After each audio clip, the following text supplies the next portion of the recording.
Hey there everybody, it's Mark Curley. I'm back with another how to draw video. Did a video a while back called how to draw a realistic eye. A lot of people liked it, but a lot of people pointed out, quite rightly, that it was not absolutely realistic in every way. So this time I am going to challenge myself to do a photorealistic eye. One that really should be absolutely accurate to a real human eye. So let's go ahead in here and start working on the shape. I should say that this is an eye taken from a face that was turning just a little bit away. And as such, it creates a sort of interesting eye shape. I'm leaving just a little bit of a gap here, and this has to do with photorealism. You know, you don't end up with lines in real life. A lot of times there's just a blending of tones between one space and another. So for me to sit here and do an absolutely hard, bold black line around this eye would not be photorealist. And I should warn you right now that there's going to be a lot of time lapse in this video, just because photorealism takes time, and if I did line by line and showed every line that I drew, this video would go on for an hour. Or something like that. So you're going to see me zip through a lot of things. But I thought I'd at least try to do this first part real time and give you some tips. So this is the absolute sort of outside shape of the skin surrounding the eye. And over here I'm going to start to put in the tear duct. And you know, it should be said that every eye is different, and so this, you know, this is comes from one photo that I studied pretty intensely. I'm sure different people have different shaped tear ducts and so forth. But one thing that I noticed that sort of surprised me was to what degree this line is coming down and sort of hooking down here. That's not the way I imagined, and that's the thing about drawing from life that helps you become a better artist, is you stop drawing the things the way you imagined them to be, and you draw them the way they really are. Your mind can play tricks on you. You sort of, if you try to draw your memory of what you think something looks like, it ends up being quite different from what it really is. So we have the shape of the eye, and now I'm going to get into the iris itself. And this is pretty crucial in terms of drawing a relaxed eye, is getting the top part of the iris sufficiently covered by the upper eyelid. If you are seeing the entire iris, you've got a very bugged out, shocked looking eye. And so anytime you're drawing the eyes of a character in a comic book or whatever, you're going to pay real close attention to what degree this upper edge of the iris is covered by the upper eyelid. The more it is covered, the more relaxed the person looks. The less it is covered, the more bugged out the eye is going to appear.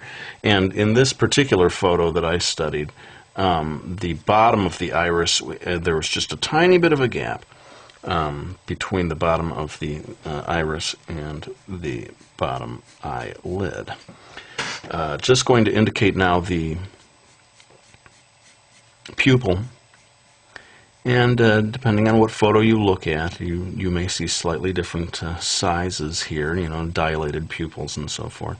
But it seems that in a relaxed, typical eye, it looks like it's considerably less than a third of the distance across, going in from the outside edge of the iris.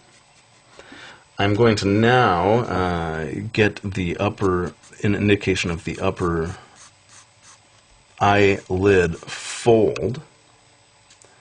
And this, you're going to see a lot of variety from one eye to another, different people having heavier eyelids and so forth. But one interesting little thing over here is with this line comes across here, and there's sort of a second line, and I've seen this even in manga drawings. People actually will capture the accuracy of this, that there's a second line created by the fold of flesh as it tucks in under the upper part of the eye. Now, one of the things that I got kind of wrong in this last video that was supposedly realistic was the eyelashes, and I'm going to try to make up for that this time. But again, I'm going to have to kick it into time-lapse to keep this video from going on forever. So I'm going to do this eyelash stuff in time-lapse, but I'm going to come back and explain a little bit about what I did.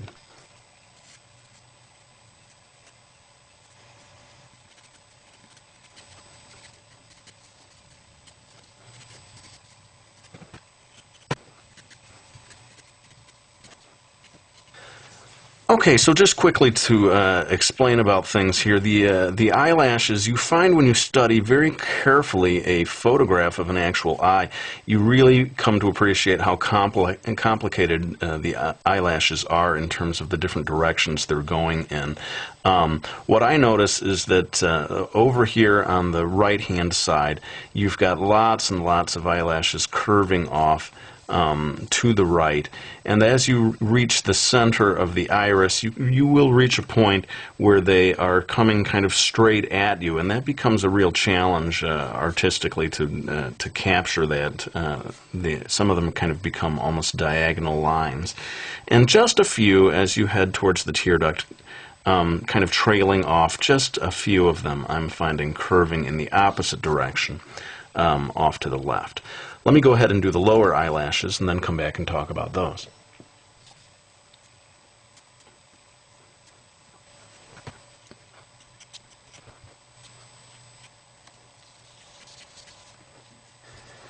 Okay, so when you get down to the lower eyelashes, accuracy really pays off, and you begin to see how delicate they really are. If you get a nice, good, clear photograph, you can really see each individual eyelash. I'm finding in the photo that I studied that they don't really begin to appear until quite a bit in from the tear duct. Very delicate over here in this area. And then as you go along, they increase in number, but they never get anywhere near as heavy as the upper eyelash. And you will see this area in here is eventually really going to get colored in black because there's just this mass of eyelashes up here. You never really get that, not with this person's eye anyway. Down here at the bottom. And just, yeah, attention to detail is really going to pay off if you want a photorealistic eye. Really trying to capture each individual eyelash and the direction that it's going in and so forth. And so much of learning how to draw realistically is learning how to see accurately. Not drawing what you think an eye looks like, but actually studying it super closely and only drawing what is really there. I'm going to go ahead and zoom in a little and get into the details of the iris. Again, all in time-lapse, but then I'll come back and talk about what I've done.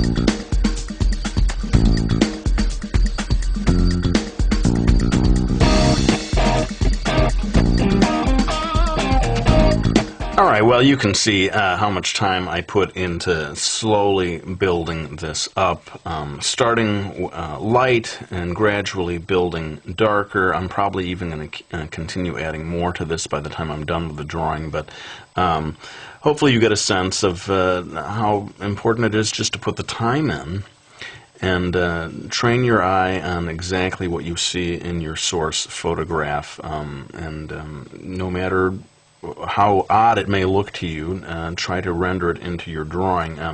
One interesting thing that's happening here is we're getting a reflection of the upper eyelid and lashes down here. And, you know, photorealism, you start to get into these just insane little details, but those are what make the drawing in the end, if you want to go that far towards photorealism. I'm going to go ahead and pull out again and start to get into adding shading to the area surrounding the eye.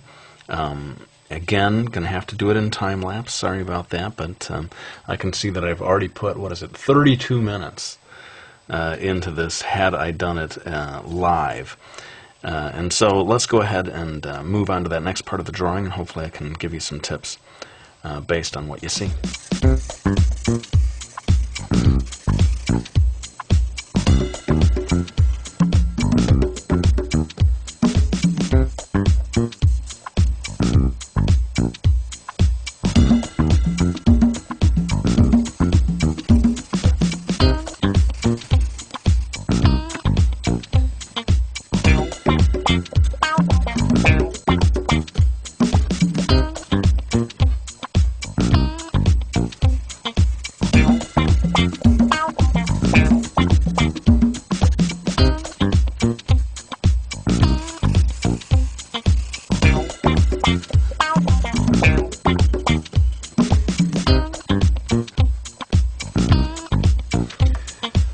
Alright, well, we're in the final stretch here, and the truth is, if I really wanted to go photorealist on this, I can keep going another hour.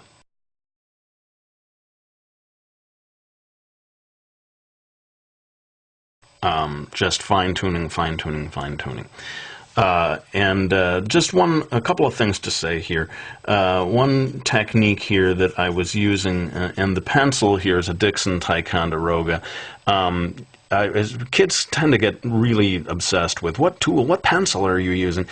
Use whatever pencil works for you, you know? This is like a number 2 ordinary pencil. I'm a big believer in everyone finding their own favorite tools.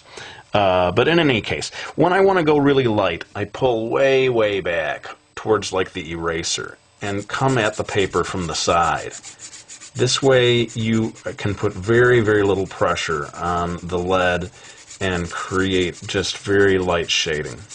When it comes time for precision, obviously, I choke up right down to the point. People comment that I hold my pencil strangely, and they are right. I hold my pencil very strangely. But like I say, everyone find your own way. What happened, actually, I was in college and I had a motor scooter accident, and my thumb got completely smashed to pieces. And thank goodness they were able to put it back together. But that is why I hold my pencil in a very strange way. So let's go ahead and wrap this up, and I just want to say before anyone else says this, because with photorealism you reach a stage where you kind of have to say, what's the point? You have turned yourself into a photocopy machine, and you are able to replicate a photo, so what? And you know what? I think that's a legitimate criticism, and that is why I don't spend a lot of time sitting around doing photorealist drawings. But it's very good exercise, first of all. Teaches you to see accurately, which is hugely important in drawing from life.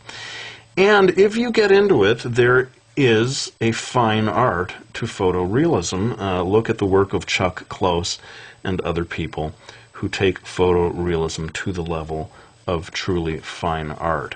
I have not done that here today, but that's kind of why I decided to at least one time attempt to do a video of this sort. I hope you found it useful. I realize it was really at a lot of stages more of a watch me draw video rather than a how to draw video. I'm sorry about that, but that's just the realities of photorealism. I would truly have turned this into, what, 54 minutes.